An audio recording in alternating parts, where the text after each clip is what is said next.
السلام علیکم ورحمۃ اللہ وبرکاتہ۔ اعوذ باللہ من الشیطان الرجیم، بسم اللہ الرحمن الرحیم۔ ان اللہ یأمر بالعدل والإحسان وإیتاء ذی القربى وینہی عن الفحشاء والمنکر والبغی یعظکم لعلکم تذکرون۔ بے شک اللہ تعالیٰ تمہیں عدل کا، احسان کا، قرابت داروں کو دینے کا حکم دیتا ہے، اور بے حیائی، برے کام اور سرکشی سے منع فرماتا ہے۔ وہ تمہیں اس لیے نصیحت کرتا ہے تاکہ تم اس کو قبول کر کے یاد رکھو۔ محترم سامعین اکرام، سورۃ النحل، سورہ نمبر 16، اور اسی سورت سے بھی آپ کے سامنے آیت نمبر 90 یعنی 19 نمبر کی آیت کریمہ تلاوت کی گئی، اور آیت کریمہ کا ترجمہ بھی بفضل اللہ، باذن اللہ، بتوفیق اللہ آپ کی خدمت میں پیش کیا گیا۔ سامعین اکرام، یہ جو آیت کریمہ ہے معنی اور مفہوم کے اعتبار سے بڑا ہی جامع اور انتہائی مانع ہے، بہت ہی بہترین اور نصیحت سے بھرپور یہ آیت کریمہ ہے۔ اس آیت کریمہ میں 3 باتوں کا حکم دیا گیا ہے اور 3 باتوں سے منع کیا گیا ہے، اور جو 6 باتیں ہیں وہ نصیحت سے بھرپور اور لبریز ہیں۔ اس قدر نصیحت آمیز ہیں کہ اس آیت کریمہ کے اسی جامعیت کی وجہ سے بعض اہل علم نے کہا ہے کہ اگر پورے قرآن کریم میں صرف یہی ایک آیت ہوتی تو یہی ایک آیت لوگوں کی ہدایت و رہنمائی کے لیے کافی ہوتی۔ سامعین کرام، سیدنا عثمان بن مظعون رضی اللہ عنہ صحابی رسول ہے، بہت ہی مشہور و معروف صحابی ہیں۔ وہ کہتے ہیں کہ اسی آیت کریمہ کے معنی اور مفہوم پر غور و فکر کرنے کے بعد میرے دل کے اندر ایمان مضبوط ہو گیا، اور محمد عربی صلی اللہ علیہ وسلم کی محبت میرے دل میں جاگزی ہو گئی۔ سامعین کرام، اسی آیت کریمہ کی اسی جامعیت کی وجہ سے خلیفہ راشد عمر بن عبدالعزیز رحمۃ اللہ علیہ، بہت بڑے خلیفہ گزرے ہیں، عمر بن عبدالعزیز رحمۃ اللہ علیہ نے جمعہ کے خطبے میں اس آیت کریمہ کو شامل فرما کر کے پوری امت کے لیے اسوہ حسنہ چھوڑ دیا۔ آپ دیکھیں گے آج بھی جب جمعہ کا خطبہ ہوتا ہے تو اس میں یہ آیت کریمہ پڑھی جاتی ہے، ان اللہ یأمر بالعدل والإحسان وإیتاء ذی القربى وینہی عن الفحشاء والمنکر والبغی یعظکم لعلکم تذکرون۔ آپ کبھی بھی جمعہ کا خطبہ سنیں گے تو یہ آیت کریمہ پڑھا جاتا ہے، اس لیے کہ خلیفہ راشد عمر بن عبدالعزیز رحمۃ اللہ علیہ نے جمعہ کے خطبے میں اس آیت کریمہ کو شامل فرمایا، اور فرما کر کے پوری امت کے لیے اسوہ حسنہ چھوڑ دیا۔ سامعین کرام، اس آیت کریمہ میں 3 باتوں کا حکم دیا گیا ہے اور 3 باتوں سے منع کیا گیا ہے۔ تو آج کے اس درس میں اسی آیت کریمہ کے پہلے پارٹ کے اوپر، پہلے ٹکڑے کے اوپر، پہلے حصے کے پر ہم گفتگو کریں گے۔ وہ 3 باتیں جن کا حکم دیا گیا ہے اس کے بارے میں ہم ڈسکس کریں گے۔ دیکھیے، اس آیت کریمہ میں سب سے پہلے اللہ تبارک و تعالیٰ نے حکم دیا۔ اللہ فرماتا ہے ان اللہ یأمر بالعدل، اللہ تبارک و تعالیٰ تم کو عدل کا حکم دیتا ہے۔ عدل، جو عدل ہے، عدل کا 2 معنی ہے، ایک توازن، تناسب اور بیلنس کو برقرار رکھنا، اور دوسرا یہ ہوتا ہے کہ کسی کے حق کو بے لاگ اور بغیر کسی کنڈیشن کے اس کو دے دینا، کسی کے حق کو بے لاگ اور بغیر کسی کنڈیشن کے اس کو دے دینا۔ یہ 2 معنی ہیں۔ پہلے معنی کے اعتبار سے اللہ تبارک و تعالیٰ کے اس کلام میں جو پہلا معنی ہے عدل، جس کا معنی ابھی ہم نے آپ کے سامنے بیان کیا، توازن اور تناسب اور بیلنس برقرار رکھنا، روایت کیا جاتا ہے کہ بالعدل قامت السماوات والارض، عدل کے ذریعے سے ہی آسمان و زمین قائم ہے۔ عدل کے ذریعے سے ہی آسمان و زمین قائم ہے۔ اس کا مطلب یہ ہے کہ اللہ تبارک و تعالیٰ نے اس کائنات کے اندر جو ستارے اور سیارے جو مقرر فرمائے ہیں پیدا کر کے، اس کے اندر اس قدر توازن، اس قدر تناسب اور اس قدر بیلنس ہے، جس بیلنس سے، جس توازن سے، جس تناسب سے یہ پوری کائنات چل رہی ہے، آسمان و زمین قائم ہے، اس قدر توازن ہے، اس قدر تناسب ہے، اس قدر بیلنس ہے کہ اگر اس میں ایک رتی بھی فرق پڑ جائے تو زمین و آسمان ایک دوسرے سے ٹکرا جائے اور پوری کائنات تباہ و برباد ہو جائے۔ سامعین کرام، یہ جو تناسب ہے، یہ جو بیلنس ہے، یہ ظاہری طور پر بھی ہے اور باطنی امور میں بھی ہے۔ اللہ تبارک و تعالیٰ نے قرآن کریم میں بیان فرمایا، الذی خلقک فسواک فعدلک، الذی خلقک فسواک فعدلک، وہی وہ ذات گرامی ہے جس نے تم کو پیدا کیا، تمہارے اعضاء کو ٹھیک کیا اور تمہارے تمام جسمانی حصوں کو ظاہری اعتبار سے بھی باطنی اعتبار سے بھی اور تمہارے مزاج کو بھی معتدل کیا۔ تو یہاں پر عدل کا مطلب ظاہری اعتبار سے بھی ہے اور باطنی اعتبار سے بھی ہے۔ سامعین کرام، اس معنی پر غور کریں گے تو اس لحاظ سے قرآن کے حساب سے اور اللہ تبارک و تعالیٰ کے کلام کے حساب سے اس کا دو معنی اور نکلتا ہے۔ ایک مطلب ہوتا ہے برابر، یعنی ایک چیز ہے اس کے برابر اگر کوئی چیز ہے اس کو بھی عدل کہتے ہیں۔ مثال کے طور پر اللہ تبارک و تعالیٰ نے قرآن کریم سورۃ المائدہ آیت نمبر 95 میں بیان فرمایا،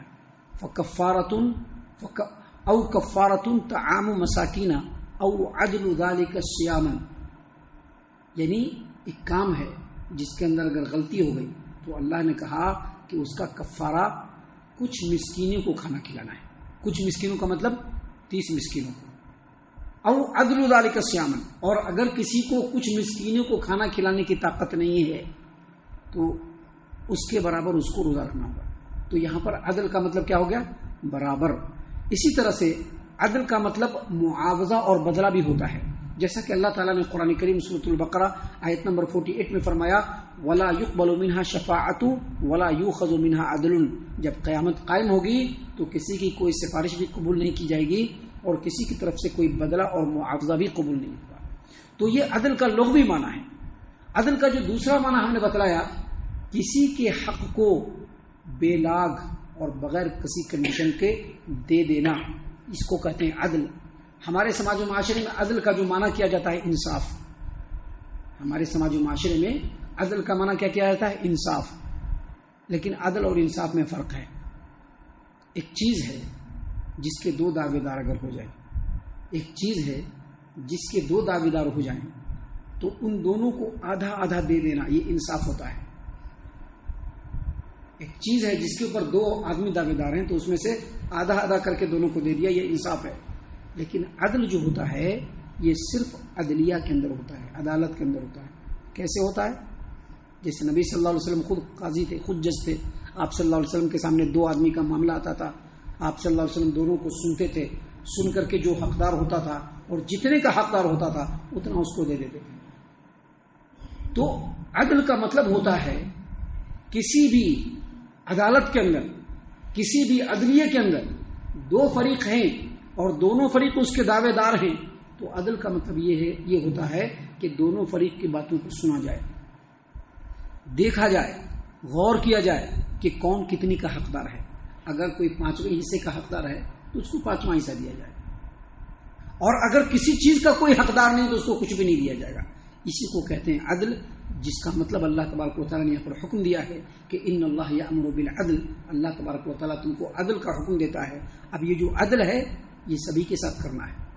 ابھی دو آدمی ہمارے سامنے پہنچے، دونوں آدمی کا معاملہ ہے، ایک آدمی ہمارا اپنا ہے اور دوسرا آدمی ہمارا غیر ہے، تو وہاں پر ہم کو یہ نہیں دیکھنا ہے کہ کون ہمارا اپنا ہے کون ہمارا غیر ہے، بلکہ یہ دیکھنا ہے کہ انصاف کدھر جا رہا ہے، اور جدھر انصاف ہوگا ادھر دینا، یہ عدل کہلاتا ہے۔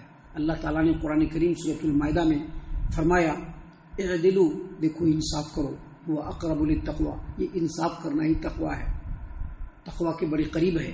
تو عدل کا مطلب ہے کہ چاہے ہمارا اپنا ہو، چاہے ہمارا غیر ہو، چاہے ہمارا دوست ہو، چاہے ہمارا دشمن ہو، جو حق اور انصاف کی بات ہے اس کو اس کی طرف پھیر دینا، یہ عدل کہلاتا ہے۔ اللہ نے کہا ان اللہ یأمر بالعدل، اس سے یہ پتہ چلا کہ کسی سماج و معاشرے کے لیے یہ عدل و انصاف بہت ہی ضروری ہے، اسی سماج و معاشرے میں امن و سکون قائم ہوگا۔ سامعین کرام، اللہ تبارک و تعالیٰ نے مزید فرمایا ان اللہ یأمر بالعدل والاحسان، اللہ تبارک و تعالیٰ تم لوگوں کو عدل کا حکم دیتا ہے اور احسان کا حکم دیتا ہے۔ تو یہ جو احسان ہے، احسان کا جو معنی ہے کوئی بھی نیک کام، کوئی بھی بھلائی والا کام، چاہے وہ اپنے لیے ہو چاہے وہ دوسرے سے تعلق رکھتا ہو، اس کو کہتے ہیں احسان۔ اس کا دوسرا مطلب ہوتا ہے کسی بھی کام کو اچھے انداز میں ادا کر دینا، کسی بھی کام کو بہترین طریقے سے ادا کرنا، یہ احسان کہلاتا ہے۔ اللہ کے رسول صلی اللہ علیہ وسلم کی حدیث ہے، بہت ہی مشہور و معروف حدیث ہے، حدیث جبرائیل۔ نبی کریم صلی اللہ علیہ وسلم کی خدمت میں جبرائیل امین علیہ السلام آئے اور کہا کہ اخبرنی عن الاحسان، مجھ کو احسان کے بارے میں بتلائیے، تو نبی کریم صلی اللہ علیہ وسلم نے فرمایا کہ ان تعبد اللہ کأنک تراہ، جب تم عبادت کرو تو تم ایسا محسوس کرو کہ اللہ تم کو دیکھ رہا ہے، تم اللہ کو دیکھ رہے ہو۔ تم جب عبادت کرو تو تم ایسا اپنے اندر فیلنگ پیدا کرو کہ تم اللہ کو دیکھ رہے ہو۔ اب ظاہر سی بات ہے، جب ہمارے اندر یہ فیلنگ ہوگی کہ ہم اللہ کو دیکھ رہے ہیں تو عبادت اپنے آپ ٹھیک ہو جائے گی، ہوگی کہ نہیں ہوگی؟ اللہ کے رسول صلی اللہ علیہ وسلم نے مزید کہا کہ اگر یہ فیلنگ پیدا نہ ہو فَإِن لَّمْ تَكُن تَرَاهُ فَإِنَّهُ يَرَاكَ، اگر یہ فیلنگ پیدا نہیں ہو کہ تم اللہ کو دیکھ رہے ہو تو تمہارے اندر یہ فیلنگ ضرور پیدا ہونا چاہیے کہ اللہ تم کو دیکھ رہا ہے۔ اس کا مطلب کیا ہوگا کہ جب ہم یہ فیلنگ اپنے اندر پیدا کر لیں گے کہ اللہ ہم کو دیکھ رہا ہے تو ہماری عبادت اپنے آپ اچھی ہو جائے گی۔ اسی کو کہتے ہیں عبادتوں کو اچھے انداز میں ادا کرنا، اس کو کیا کہتے ہیں؟ احسان۔ اور یہ صرف فرض اور نفل عبادت تک ہی، نماز تک ہی محدود نہیں ہے، بلکہ کوئی بھی کام، چاہے وہ عقیدے کا ہو، چاہے وہ اعمال کا ہو، چاہے وہ اخلاق کا ہو، اس کام کو اچھے انداز میں ادا کرنا یہ کیا کہلاتا ہے؟ احسان کہلاتا ہے۔ اسی لیے اگر ہم جانور کو ذبح کریں، قربانی میں ہم جانور ذبح کریں گے نا، تو جانور کو ذبح کرنے سے پہلے چھری کو خوب اچھی طریقے سے تیز کر لینا، یہ کیا ہوتا ہے؟ احسان ہے۔ یہ ہم کیا کر رہے ہیں؟ جانور پر احسان کر رہے ہیں۔ اللہ تعالیٰ نے قرآن کریم میں اسی لیے کہا کہ ان اللہ یأمر بالعدل والاحسان، اللہ تبارک و تعالیٰ تم کو عدل کا بھی حکم دیتا ہے اور احسان کا بھی حکم دیتا ہے۔ یہ جو عدل ہے اور احسان ہے، یہ دونوں میں ایک معمولی فرق بھی ہے، جس کو سمجھنے کے لیے ہم آپ کے سامنے ایک مثال پیش کرتے ہیں۔ ایک دکاندار ہے جو سودا بیچتا ہے، کسٹمر اس کے دکان پر گیا اور کہا کہ سودا دیجیے۔ اب وہ سودا دینے کے لیے اس سودے کو تھیلے میں رکھے گا، کور میں رکھے گا اور رکھ کر کے اس کو ترازو پہ چڑھائے گا۔ تو ترازو پہ چڑھاتے وقت جو ترازو کی جو ڈنڈی ہوتی ہے وہ بالکل برابر کرتا ہے، نہ ادھر جھکاتا ہے نہ ادھر جھکاتا ہے، بالکل برابر کرتا ہے، تو اس کو کیا کہیں گے؟ عدل۔ اس کو کیا کہیں گے؟ عدل۔ لیکن وہی دکاندار کسٹمر کو سامان دیتے وقت تھوڑا جھکا کر کے، جدھر کسٹمر کا سامان ہے ادھر تھوڑا جھکا کر کے دے گا، اس کو کہتے ہیں احسان۔ اس کو کیا کہتے ہیں؟ احسان۔ کسٹمر آیا، کسی سامان کے بارے میں مول بھاؤ کیا، اتنے روپے میں سامان دیں گے، 50 روپے میں دیں گے، لیکن جب سامان دے دیا اور دینے کے بعد 50 کے بجائے 45 لے کر کے 5 روپے آپ کو ڈسکاؤنٹ کر رہے ہیں، اس کو کہتے ہیں احسان۔ تو عدل اور احسان میں فرق ہے۔ اگر کسی سماج و معاشرے میں عدل قائم ہو جائے کسی سماج و معاشرے میں، تو وہاں پر کسی کا حق مارا نہیں جا سکتا ہے۔ لیکن اگر کسی سماج و معاشرے میں احسان کا چلن عام ہو جائے تو وہاں پر الفت ہوگی، محبت ہوگی، بھائی چارگی ہوگی، کسی طرح کا کوئی کلیش کسی کے دل میں نہیں ہوگا۔ اس لیے اللہ تبارک و تعالیٰ نے حکم دیا ان اللہ یأمر بالعدل والاحسان۔ یہ 2 چیزیں ہوئی جس کا حکم اللہ نے دیا، اور تیسری چیز کیا دیا؟ وَإِيتَاءِ ذِي الْقُرْبَى، اپنے قرابت داروں کو دو۔ ابھی دینا تو احسان ہی ہے، لیکن قرابت داروں کا، قریبی رشتہ داروں کا ذکر الگ سے اس لیے کیا گیا کہ شریعت کا یہ کانسیپٹ ہے، دین اسلام کا یہ کانسیپٹ ہے کہ کسی بھی خاندان میں، کسی بھی سماج و معاشرے میں اگر کچھ لوگ مالدار ہیں تو ان کو یہ ہرگز ان کو یہ حق اور جائز نہیں ان کے لیے کہ ان کے رشتہ دار بھوکے ننگے ہوں۔ اگر آپ کو اللہ نے دیا ہے، اپنے قریبی رشتہ داروں کو دیجیے تاکہ ان کی بھی ضرورتیں پوری ہو۔ ابھی جو قریبی رشتہ دار اس میں ماں باپ بھی آتے ہیں اور مزید دوسرے بھائی ہیں، بندو ہیں، ماموں ہیں، چچا ہیں، پھوپھی ہیں، یہ سارے قریبی رشتہ داروں میں آتے ہیں۔ تو اگر اللہ تبارک و تعالیٰ نے کسی کو دیا ہے تو وہ صرف اپنا نہیں بلکہ اپنے قریبی رشتہ داروں کا بھی سوچے، اور اس کا باب بڑا وسیع ہے، اس پر اگر گفتگو کیا جائے تو کمپلیٹ ایک جمعہ کا خطبہ ہو جائے، لیکن یہاں پر ہم مختصر بتلا رہے ہیں کہ قریبی رشتہ دار کا مطلب یہ ہوا کہ قریبی رشتہ دار کو دو۔ اس کا مطلب یہ ہے کہ اگر اللہ تبارک و تعالیٰ نے کسی کو دیا ہے تو اپنے قریبی رشتہ داروں کو بھوکا ننگا نہ چھوڑے، بلکہ ان کی ضرورت کے لحاظ سے ہمیشہ ان کی مدد کرتا رہے، تاکہ جس طرح سے ان کی ضرورت پوری ہو رہی ہے، اللہ اس کی ضرورت کو پوری کر رہا ہے، ان کے رشتہ داروں کی بھی ضرورت پوری ہو۔ اس لیے اللہ تبارک و تعالیٰ نے فرمایا کہ ان اللہ یأمر بالعدل والاحسان، اللہ تبارک و تعالیٰ تم کو عدل کا حکم دیتا ہے، احسان کا حکم دیتا ہے، اور قریبی رشتہ داروں کو دینے کا حکم دیتا ہے۔ سامعین کرام، یہ پہلا حصہ ہے جو ہم نے ابھی آپ کے سامنے پیش کیا، سورۃ النحل سورہ نمبر 16 آیت نمبر 90 کا یہ پہلا حصہ ہے جو ہم نے ابھی آپ کے سامنے پیش کیا۔ باقی جو حصے انشاءاللہ کل کے درس میں ہم آپ کے سامنے پیش کرنے والے ہیں۔ ہم اللہ سے دعا کرتے ہیں کہ اللہ تعالی ہم تمام کو ان تمام باتوں کے اوپر خوب غور و فکر اور تدبر کرنے کے ساتھ ساتھ ان باتوں کے اوپر عمل کرنے کی بھی توفیق عطا فرمائے، آمین۔ اللہ تعالی ہم تمام کو صحیح معنوں میں پکا سچا مومن مسلمان بنائے، اللہ اور اس کے رسول صلی اللہ علیہ وسلم کی اطاعت و فرما برداری کرنے والا بنائے، صحابہ اکرام رضی اللہ عنہم کے طریقے پر چلنے والا بنائے، جنت الفردوس میں جگہ عطا فرمائے۔ اے اللہ ہم تمام کو جہنم سے پناہ دے، اے رب العالمین ہم تمام کو جہنم سے پناہ دے، اے مالک الملک ہم تمام کو جہنم سے پناہ دے، آمین یا رب العالمین۔ وما علینا الا البلاغ المبین۔